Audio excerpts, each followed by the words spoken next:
Okay. सो हम लोग बात कर रहे हैं अस्तित्व की। और मेरा सवाल है कि कार्यकर्ता तो शरीर है, तो कार्य का कारण कौन है? आत्मा। कार्य क्या कारण है? आत्मा की चेतना। आत्मा आत्मा की चेतन चेतना। है। हम्म। हाँ, आत्मा क्योंकि चेतन है और उसमें कर्मों का कर्मों से जुड़ी हुई है, तो उस हिसाब से हम हमारा कार्य करते हैं। तो ये यहाँ पे सब लोग मानते हैं कि जो कार्य का कारण है, जो हम कार्य कर रहे हैं, उसका कारण चेतना है।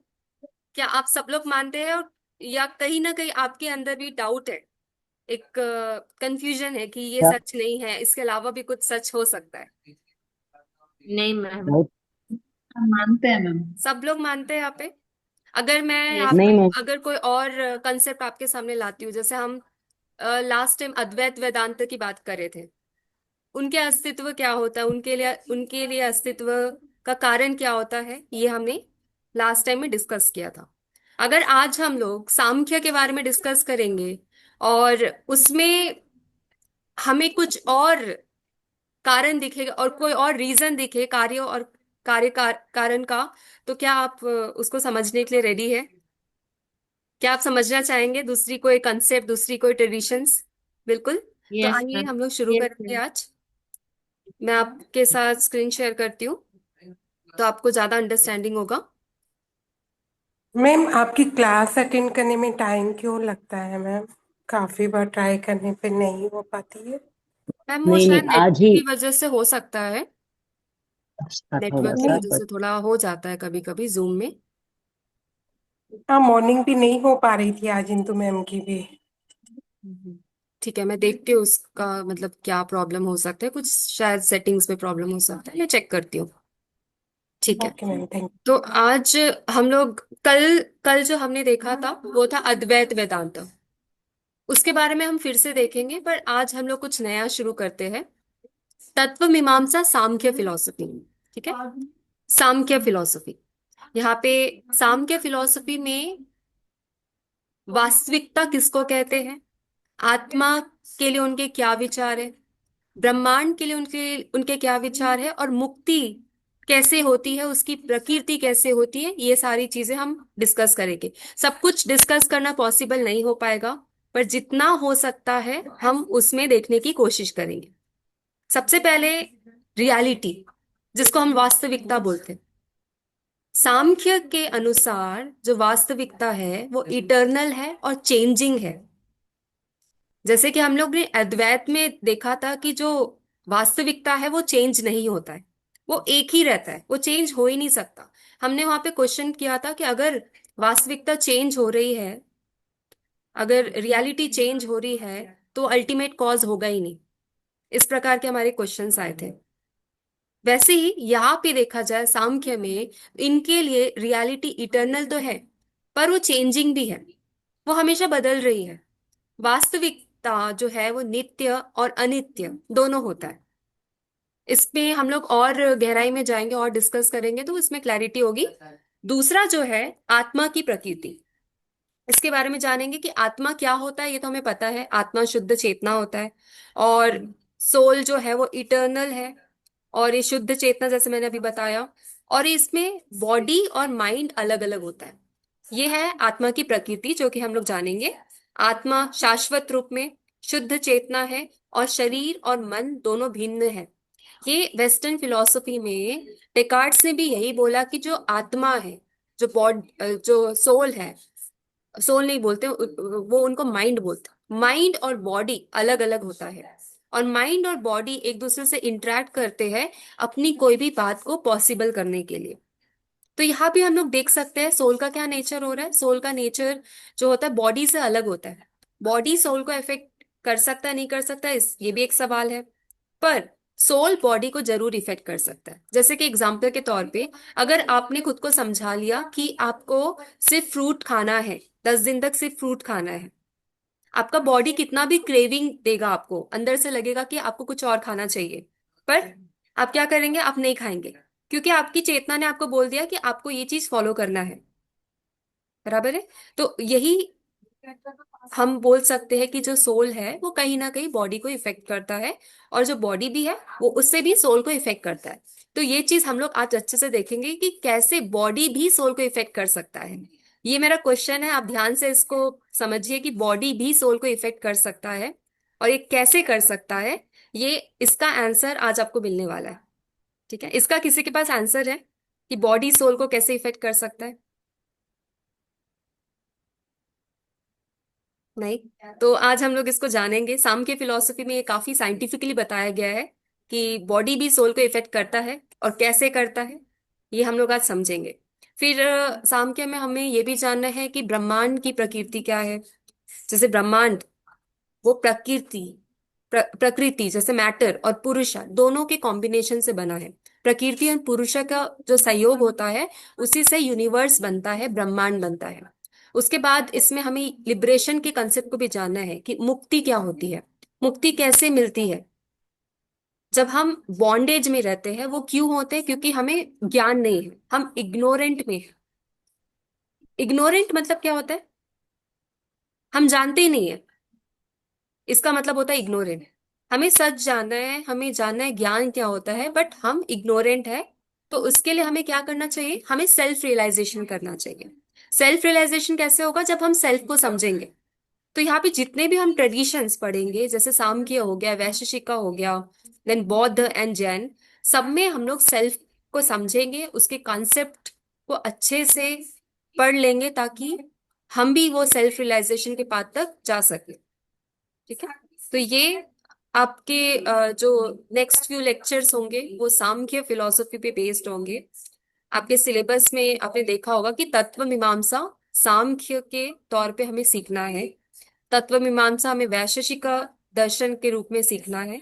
तो इसमें ये सारे जो मेजर ट्रेडिशंस है, उसके बेसिस में हम ये तत्व मीमांसा लेंगे, जिसे मेटाफिजिक्स भी बोलते हैं। तो आइए देखते हैं। सबसे पहले समझते हैं कारण और परिणाम, कॉज एंड इफेक्ट। ये बहुत ही इंपॉर्टेंट है, क्योंकि हम जहां तक देख रहे हैं सबका इफेक्ट होता है। बाहर कुछ आवाजें आ रही है, उसका इफेक्ट हमें दिख रहा है। बाहर कॉज है, इफेक्ट हो रहा है कि डिस्टरबेंसेस। आपने बोला जूम मीटिंग नहीं चल रहा है, उसका भी कोई कॉज है। हमें नहीं पता क्या कॉज है, बट कॉज है। बराबर है? सब चीज का कॉज एंड इफेक्ट होता है, कारण परिणाम होता है। तो एक थ्योरी है जिसको बोलते हैं सत्कार्यवाद। सत्कार्यवाद का मतलब होता है कि जो इफेक्ट है वो कॉज में पहले से ही होता है। इनका मानना है कि इफेक्ट और कॉज अलग अलग नहीं होते हैं। इफेक्ट जो हो रहा है वो कॉज में पहले से ही अवेलेबल होता है। सत्कार्यवाद मतलब जो कॉज का इफेक्ट का कॉज में होना ही सच है, उसके अलावा कोई सच नहीं है। तो इसको बोलते हैं सत्कार्यवाद। परिणाम कारण में पूर्व निहित होता है। अब सत्कार्यवाद को और अच्छे से समझेंगे, बट उससे पहले और भी थ्योरी को थोड़ा सा ब्रीफ में जान लेते हैं। दूसरी थ्योरी होती है विवादवाद। कल हमने बात की थी अद्वैत वेदांत का। उनका मानना था कि कुछ, अगर कुछ रियलिटी है तो वो चेंज नहीं होती, वो हमेशा इटर्नल होती है।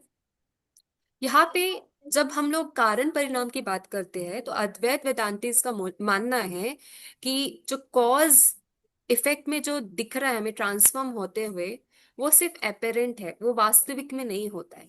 जैसे कि एक बहुत ही बढ़िया यहाँ पे एग्जाम्पल दिया है, स्नेक इन रोप। इसका क्या मतलब हुआ? जैसे कि आप कोई अंधेरे कमरे में जा रहे हो, वहां पे कोई रस्सी पड़ी हुई है, और ऑल ऑफ ए सडन आपको वो रस्सी दिख जाती है। आपको लगता है कि वो रस्सी नहीं है, वो है सांप। ऐसा क्यों लगता है आपको? ऐसा इसलिए लग रहा है क्योंकि यहाँ पे विवादवाद हो रहा है, आपको डिल्यूजन हो रहा है। जो सच है वो आपको सच नहीं दिख रहा है, उसके बदले आपको कुछ और दिख रहा है।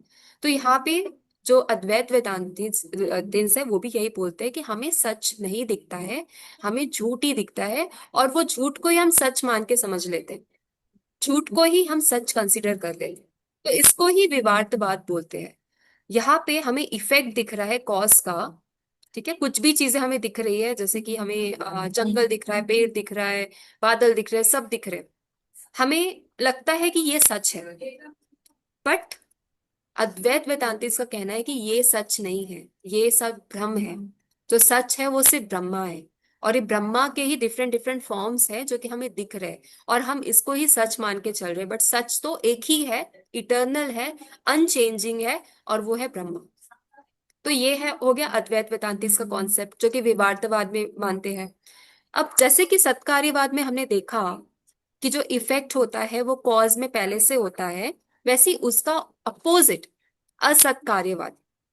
असत्कार्यवाद बोलते हैं कि इफेक्ट जो है वो कॉज में एग्जिस्ट नहीं होता है, और जो इफेक्ट होता है वो एक नए तरीके से कॉज से निकलता है।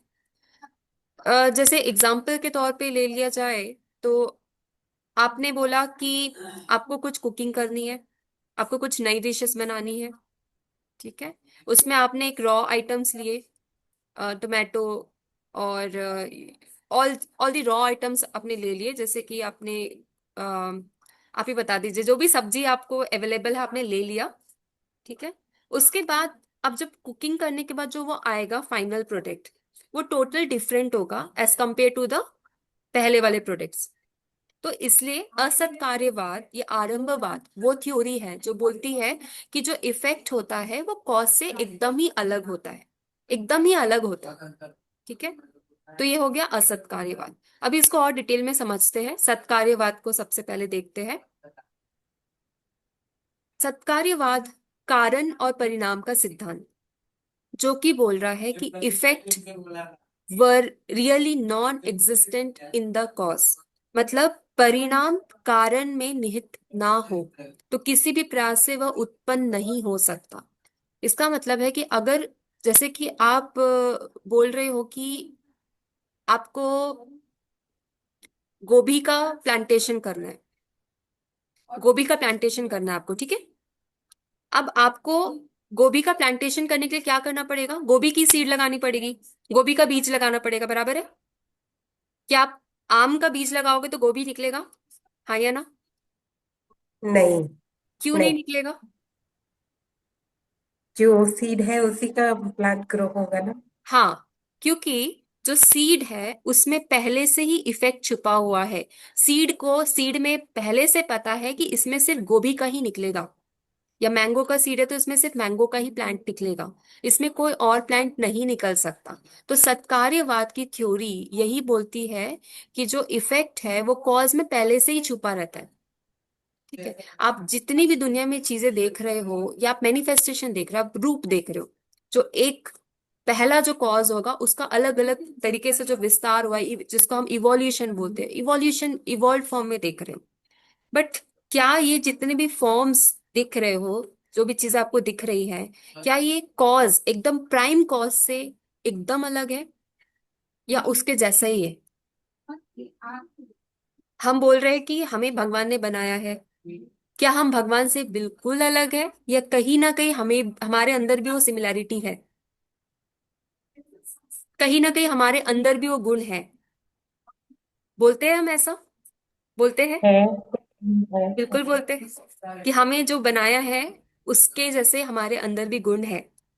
तो इसी को हम सत्कार्यवाद बोलते हैं। सत्कार्यवाद मतलब क्या होता है कि इफेक्ट जो है वो कॉज में पहले से ही होता है, ठीक है। दूसरा जो होता है, कॉज से जब इफेक्ट आ रहा है, जैसे कि यहाँ पे परिणाम जब कारण से आ रहा है तो वो कोई कंडीशन के बेसिस पे आ रहा है। जैसे आपने कोई बीज ले लिया, बीज में तेल होता है आपको पता है, तो क्या बीज से तेल अपने आप निकल जाएगा? क्या करना पड़ेगा उसके लिए? प्रोसेस करना पड़ेगा। प्रोसेस करना पड़ेगा तभी निकलेगा, अपने आप नहीं निकलेगा। तो यहाँ भी यही बोला गया है कि कोई कंडीशन पे ही वो कॉज से इफेक्ट की तरफ हम जाएंगे। कारण से परिणाम कोई ना कोई प्रोसेस से ही हो सकता है, बिना प्रोसेस के बिना कंडीशंस के वो पॉसिबल ही नहीं है। सो कॉज जो है, जो कारण जो है वो अनुकूल परिस्थितियों में ही प्रकट होता है। अगर उसके विपरीत कोई परिस्थितियां है तो वो प्रकट नहीं होगा। जैसे कि अगर आपने पौधा लगा दिया, सीड लगा दिया मैंगो का, और बाढ़ आ गई, फ्लड आ गया, तो क्या वो आएगा बाहर? प्लांट आएगा नहीं। बाहर? या तो पानी नहीं। आया ही नहीं, पानी आया ही नहीं, ठीक है, सूखा है एकदम, जमीन सूखी है, क्या वो प्लांट आएगा? नहीं आएगा। क्यों नहीं आएगा? क्यों नहीं आएगा? कंडीशन नहीं है। फेवरेबल कंडीशन नहीं है। बिल्कुल कंडीशन नहीं नहीं। है। बिल्कुल बिल्कुल। तो ये जो प्रोसेस होता है, कॉज एंड इफेक्ट के बीच में जो रिलेशनशिप है, जो कॉज से, जो कारण से हम परिणाम की तरफ पहुंच रहे हैं, वो कोई ना कोई कंडीशन से ही हो रहा है।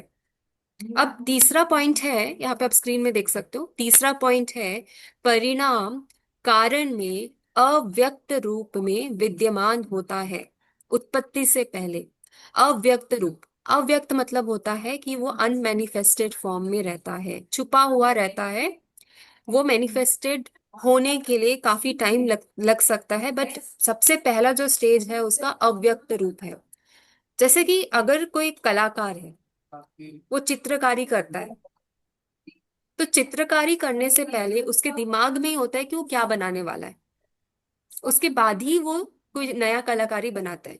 और ऐसी एक एग्जाम्पल है बहुत ही बढ़िया सा, उसमें है कि जो स्टैचू बनते हैं, स्टैचू आपने देखे या? तो स्टैचू बनते हैं, स्टैचू में पहले से ही वो आर्ट फॉर्म छुपा हुआ होता है जिसको वो कलाकार बनाने वाला होता है। वो जो कलाकार होता है सिर्फ उसको पत्थर से वो स्टैचू निकालता है। तो जो कारण है वो, जो परिणाम है वो कारण में पहले से ही रहता है। ये ऐसा सत्कार्यवाद का कहना है। नेक्स्ट पॉइंट है कि कारण और परिणाम के बीच में अटूट संबंध होता है।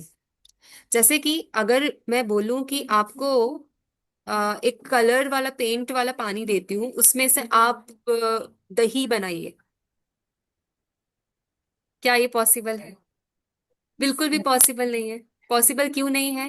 क्योंकि वो दोनों में कोई संबंध ही नहीं है। कलर वाले पानी और दही में कोई संबंध नहीं है। अगर मैं उसके वजह आपको दूध दूं और बोलूं दही बनाना है, तो बनेगा? बन जाएगा। यस। बन जाएगा क्योंकि वहां पे दूध और दही में संबंध है। दही केवल दूध से ही बनेगा और किसी चीज से नहीं बनेगा। तो यहाँ पे जो कार्य और कारण है उसमें एक संबंध होना चाहिए।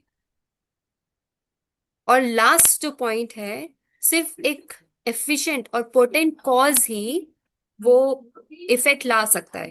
केवल समर्थ कारण ही इच्छित परिणाम उत्पन्न कर सकता है। समर्थ कारण मतलब अगर स्टैचू में से जो पत्थर में से मूर्ति निकालनी है, तो वो काम सिर्फ मूर्तिकार ही कर सकता है। हमें बोल दिया कि हम हमें भी करना चाहिए, हम नहीं कर पाएंगे क्योंकि हमारे अंदर वो पोटेंशियलिटी नहीं है, हमारे अंदर वो काबिलियत नहीं है।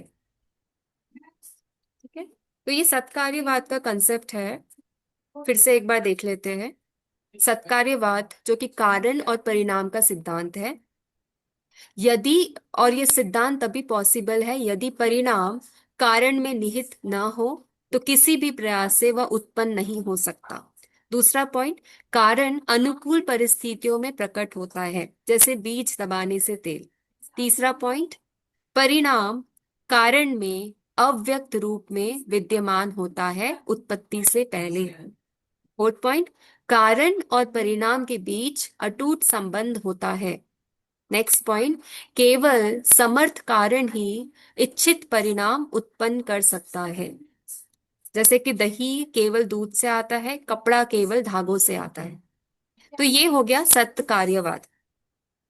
मतलब जो सच है, सच्चाई है, वो परिणाम, जो परिणाम है वो कॉज, कारण में पहले से ही होता है।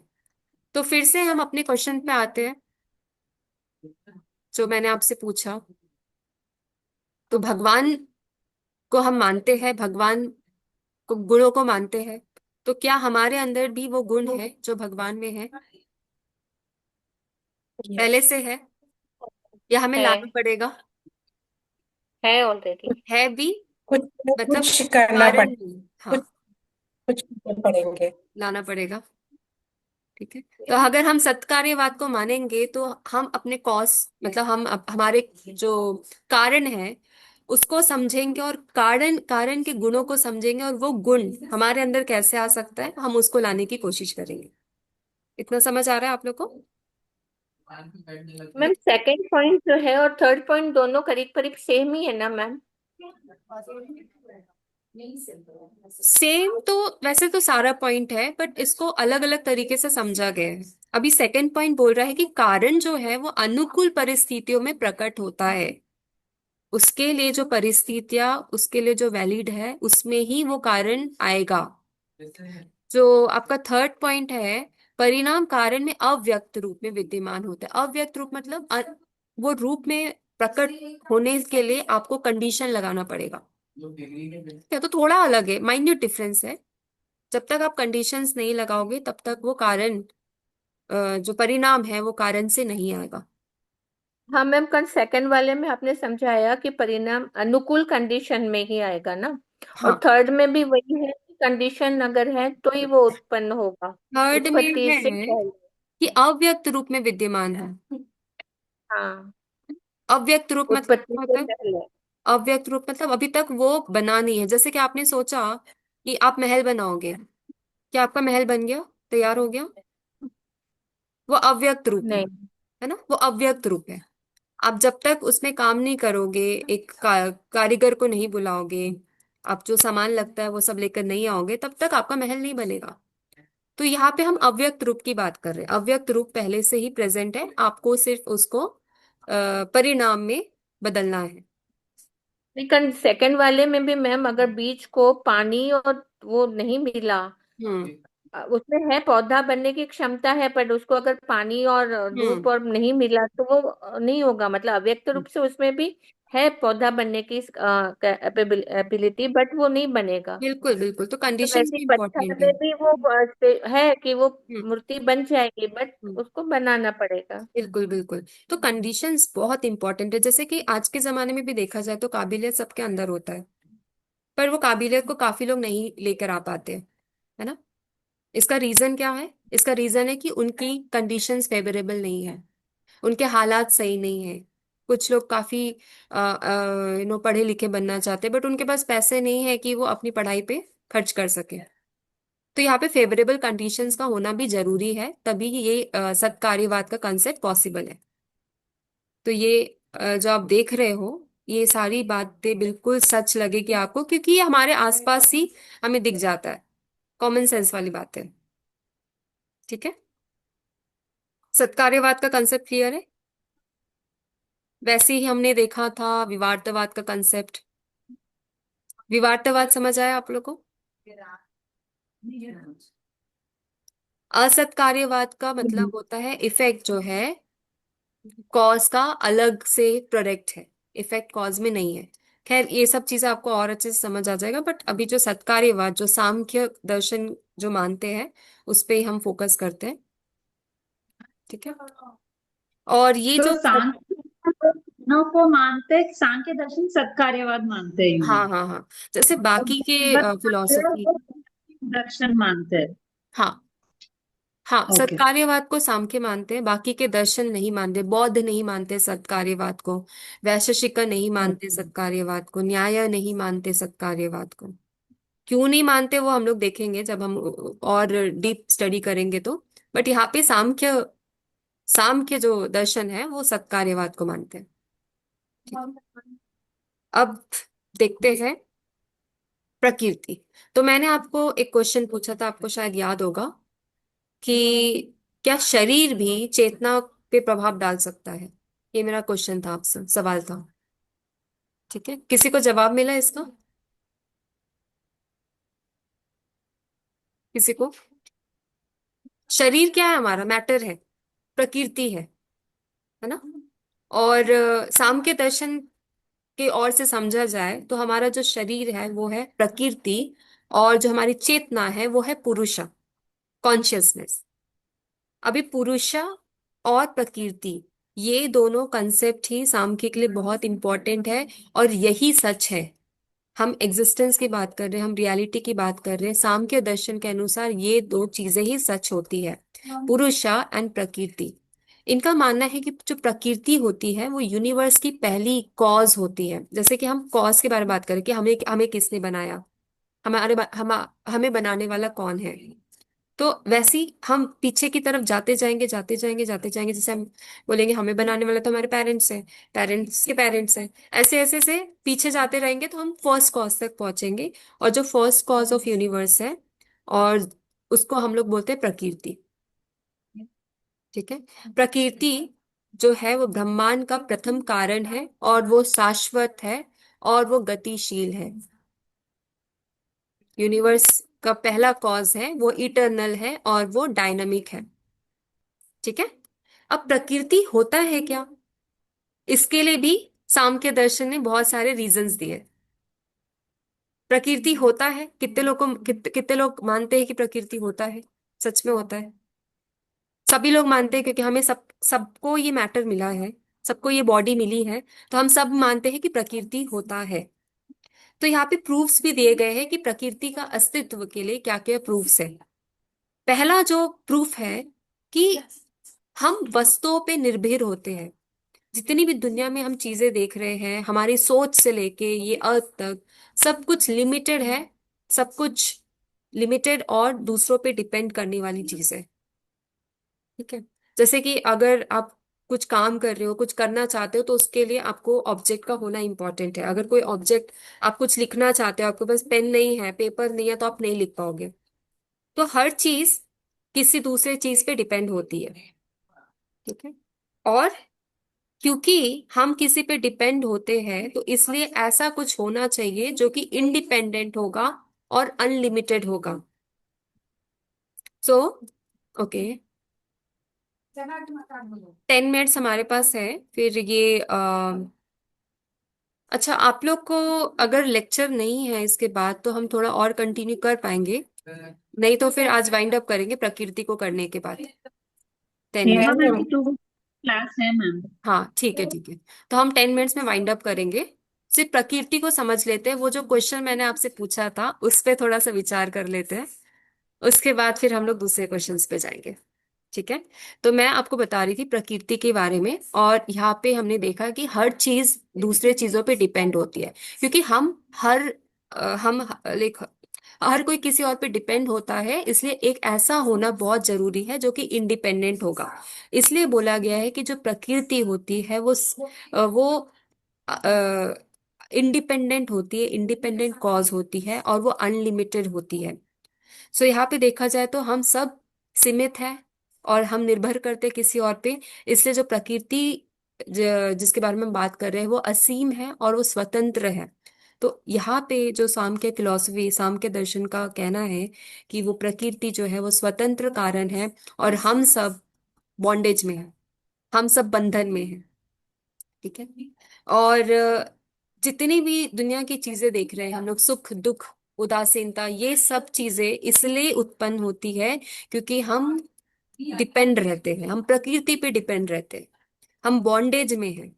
हम मतलब पुरुष, कॉन्शियसनेस, चेतना, चेतना प्रकृति के बॉन्डेज में है। इसलिए जितने भी हम उसके जो इफेक्ट देखते हैं, जैसे दुख हो गया, सुख हो गया, ये सारी चीजें इसी वजह से आती है। सबसे पहले मैं वो क्वेश्चन पे जाना चाहती हूँ कि ऐसा क्यों होता है कि प्रकृति के वजह से भी पुरुषा, पुरुषा समझ रहे हो, चेतना, चेतना के बारे में आप थोड़ा सा आपको ज्ञान है। ठीक है। ऐसा क्यों होता है कि प्रकृति के वजह से भी कभी ना कहीं हमारे चेतना में इफेक्ट हो सकता है, चेतना या तो हमारी इंटेलिजेंस या हमारी बुद्धि में इफेक्ट हो सकता है। तो प्रकृति जो होती है उसमें 3 गुण होते हैं। ठीक है। प्रकृति के 3 गुण होते हैं। पहला होता है सत्व गुण, जो कि शुद्धि होती है, ज्ञान का गुण होता है। और ये बहुत ही जब हम इसको कंपेयर करेंगे और समझेंगे इसके बारे में, तो ये काफी लाइट, और इसको व्हाइट कलर से भी रिप्रेजेंट करते हैं। दूसरा जो गुण होता है वो रजस, जिसमें क्रियाशीलता होती है, और इसमें हमेशा कुछ ना कुछ उथल पुथल होते रहता है। जो भी हम काम करते हैं, यहाँ से वहां भागते हैं, ये सिर्फ इस गुण के कारण होता है, क्योंकि हमारे अंदर वो क्रियाशीलता करने की शक्ति है, और चाह है कुछ नया करने की, कुछ नया पाने की। तीसरा जो गुण होता है वो तमस, जो कि अज्ञान या जड़ता का गुण होता है। ठीक है। तो ये गुण के कारण ही हमारा जो शरीर है वो बनता है। अगर किसी में सात्विक गुण ज्यादा है, शुद्ध गुण ज्यादा है, तो आपको काफी शांत टाइप का लगेगा, समझदार टाइप का कोई लगता है, तो मतलब वहां पे सत्व गुण ज्यादा है। रजस गुण अगर किसी में ज्यादा है तो उसमें एक्टिविटी काफी दिखेंगी आपको, ठीक है, नेगेटिविटी भी दिखेंगी कहीं ना कहीं। और किसमें तमस गुण है तो वो काफी लेजी दिखेगा, काफी आ, जो कि काम नहीं कर रहे हैं और नहीं करना चाहते हैं, वो चीजें दिखेंगी। तो ये गुणों के कारण भी हमारी चेतना में असर होता है, ये गुण के कारण भी हमारी चेतना वो नहीं कर पाती है जो कि उसको करना चाहिए, ठीक है। कुछ लोग को बनना है, काफी एथलीट बनना चाहते हैं, बट उनमें लेजीनेस है, वो हर रोज एक्सरसाइज नहीं कर पाते, ठीक है। उनकी चेतना क्या चाहती है कि उनको एथलीट बनना है, बट उनकी शरीर उनको सपोर्ट नहीं कर रही है, प्रकृति उनको सपोर्ट नहीं कर रही, उनका उनका जो नेचर है, गुण है, वो क्या है, तमस है। उनकी क्वालिटी क्या है, गुण क्या है, तमस वाली है, तामसिक है, ठीक है। तो इस वजह से उनका जो पर्पस है लाइफ का वो अचीव नहीं कर पाते। तो मैंने जो आपको क्वेश्चन पूछा था कि क्या प्रकृति हमारा मैटर बॉडी कॉन्शियसनेस को इफेक्ट कर सकता है, तो बिल्कुल कर सकता है, बट इसका सॉल्यूशन बस भी है, इसका सॉल्यूशन भी है, तम- ठीक है। तमोगुण में पता चल रहा है। हाँ जी। तमोगुण में पता चल रहा है कि हाँ हमारी अज्ञानता और जनता की वजह से हम नहीं हाँ कर हाँ पाते। हाँ हाँ जी। तो इसका सॉल्यूशन भी है जो कि हम नेक्स्ट क्लास में देखेंगे, ठीक है। और अच्छे से समझते हैं ये प्रकृति का नेचर क्या होता है, और हमें अगर खुद को लिबरेट करना है, मतलब पुरुषा को लिबरेट करना है प्रकृति से, तो उसके उसके लिए क्या स्टेप्स बताए गए हैं, उसके लिए क्या प्रोसेस बताए गए हैं सांख्य दर्शन में, वो हम साइंटिफिक तरीके से नेक्स्ट क्लास में समझेंगे। एवरीडे क्लास है मैम आपकी सैटरडे हाँ तक सेम हाँ, टाइम? हमें हमें हमारा कोर्स काफी पीछे चल रहा है, तो हम एवरीडे ही लेंगे अभी, ठीक है। कुछ क्वेश्चंस किसी को? नो मैम, थोड़ा पढ़ेंगे तो क्वेश्चन रहेंगे मैम, अभी पढ़ना बाकी है। हाँ, तो ये यहाँ पे जैसे कि आप देख रहे हो कि काफी अलग अलग चीजें आपको सीखने को मिलेगा, ठीक है। ये सारे हमारे ठीक है। अस्तित्व पे डिपेंड करता है ना, एग्जिस्टेंस पे डिपेंड करता है, एग्जिस्टेंस, और जो बोल रहे हैं तत्व मीमांसा, मेटाफिजिक्स, ये सब चीजें आपने पहले कभी स्टडी किया है, कभी पढ़ा है, कभी भी? नहीं मैम। मैम ऐसे थिंक नहीं है। किया है ma'am. I think in this it is more of हम जो भी बोल रहे हैं पॉइंट स्टेटमेंट्स, मतलब थोड़ा थियोरी बेस्ड है और प्लस प्रैक्टिकली थिंक भी करना है, तो ऐसे नहीं पढ़ा है पहले। ऐसा नहीं पढ़ा है, मतलब थोड़ा तो भी थोड़ा भी आइडिया है आपको, कभी ग्रेजुएशन वगैरह में पढ़ा है? हम्म। नहीं, नो ग्रेजुएशन में मैम, हमने ये इंग्लिश में नहीं सारे जो किया पढ़े हम। हुए हैं। ग्रेजुएशन हमारा दूसरे सब्जेक्ट्स में किया हुआ है। अच्छा अच्छा सिर्फ एमए के लिए वी जॉइन दिस अच्छा जेनोलॉजी अच्छा कोर्स। अच्छा। ठीक है तो ठीक है, मतलब ग्रेजुएशन वैसे ही। नहीं है। हाँ हाँ हाँ। ठीक है, तो अभी तो जो भी कंसेप्ट हमने डिस्कस किए वो आपको समझ आ रहे हैं, हाँ हाँ मैम, समझ आ रहा है मैम। क्लियर है? तो आपको जो बुक्स है वो मैं आपको सेंड कर दूंगी, आप वो पढ़ सकते हो, ठीक है। पीडीएफ है, पीडीएफ कॉपी है, वो आप पढ़ सकते हो। और उसमें भी अगर कुछ आपको समझ नहीं आता है तो वो आप मेरे को पूछ सकते हो कि ये आपको समझ नहीं आ रहा है, इसका मतलब क्या होता है, क्योंकि यहाँ पे कोई कोई शब्द जो होंगे वो आपको समझ नहीं आ पाएंगे क्योंकि आप उस फील्ड से नहीं हो, है ना। तो वो जैसे करेक्ट। जी भी मैम। शब्द आपको दिखते हैं आप उसको लिख लो कहीं भी, और वो फिर वो शब्द के बारे में आप मेरे से क्लियर कर सकते हो, कभी भी नेक्स्ट क्लास या कभी भी आपको लगे तो आप मुझे बता सकते हो। जी मैम। मैम आप कौन सी बुक रेफर कर रहे हैं, उसका फ्रंट पेज भेज देंगे तो गूगल पे सर्च कर हाँ, लेंगे। अमेजोन में भी शायद आपको मिल जाएगा, तो आप खरीद सकते हो फिर ऑनलाइन, हाँ हाँ है ना। हाँ। मैम अभी तो फिलहाल के लिए आप पीडीएफ शेयर कर दीजिए मैम, हम्म। फिर मैं हाँ बैंगलोर हाँ, आने के बाद में देख लूंगी। अभी तो आप पीडीएफ शेयर कर दीजिए। ठीक है, मैं आपको शेयर कर देती हूँ, तो आप ये सारे जी दर्शन मैम। के बारे में और अच्छे से समझ सकते हैं। हम लोग बेसिकली जैसे कि मैंने आपको पहली क्लास में बताया था, 6 जो दर्शन होते हैं, हाँ। मतलब जो आस्तिक दर्शन और जो नास्तिक दर्शन होते हैं, उसमें से हम कुछ ही दर्शन पे फोकस करेंगे। कंपेरेटिव फिलोसफी है, इसलिए हमें कुछ ना कुछ दर्शन को लेके उसके बारे में समझना पड़ेगा। तो मैं ये हम सारे कंपैरिजन जैन दर्शन से करेंगे मैम, कि अपना अपना दर्शन अलग अलग ही रहेगा? आप कंपेयर कर सकते हो, मतलब कंपेयर करेंगे इन द सेंस मैं आपको सारे दर्शन के बारे में बताऊंगी कि ये दर्शन का अस्तित्व के बारे में ये कहना है, इस दर्शन का अस्तित्व, जैसे कि कल अद्वैत के बारे में हमने समझा था, आज हम हम्म सांख्य के बारे में समझ रहे कि उनका अस्तित्व क्या है, दिस पुरुषा एंड प्रकृति। ठीक है, कल हम्म हम लोग मतलब सांख्य को पूरा करने के बाद न्याय पे आएंगे, वैशेषिका को पढ़ेंगे, फिर जैन को पढ़ेंगे, बौद्ध को पढ़ेंगे, उनके बारे में उनका क्या कहना है। तो आपको समझ आएगा कि सब लोग सबका क्या क्या अलग अलग विचार है अस्तित्व के बारे हम्म में। क्योंकि कोई भी चीज हमें नई दिखती है तो हमारे सबके अलग अलग विचार होते हैं, हम्म हम सब अलग अलग ही मैम बुक बोलते का हैं। और राइटर का नाम भी आप दीजिए, क्योंकि ऑर्डर करके बुक आने में भी 8-10 दिन हाँ लग हाँ हाँ, जाएंगे। ठीक है, मैं अभी क्लास ओवर होने के बाद मैं आपको सेंड कर देती हूँ, तो आपको उसकी हाँ, क्लैरिटी आ जाएगी। तो ये जो हमारा जो क्वेश्चन है, आप इस पे और विचार कीजिए कि क्यों सब दर्शन अस्तित्व के बारे में अलग अलग तरीके के थॉट्स रख रहे हैं, क्या उसका रीजन है, क्या कारण अगर एक ही है, मतलब जो कारण है, कॉज है, अगर वो एक ही है तो हम सबके विचार अलग अलग क्यों है ना। तो आपको मैंने आज दो तीन क्वेश्चंस पे थिंकिंग करने के लिए बोला है, तो आप उसके बारे में सोचिए, ताकि नेक्स्ट क्लास में हम उसको और विजिट कर सके। Okay. Okay ma'am, thank okay. Yes you. Ma'am. Okay then, हम लोग थैंक वाइंड यू अप करते हैं। मैम। ये ओके मैम। जय okay, Hind ma'am, thank you ma'am. Jitendra, जय thank you. Hind. Thank you.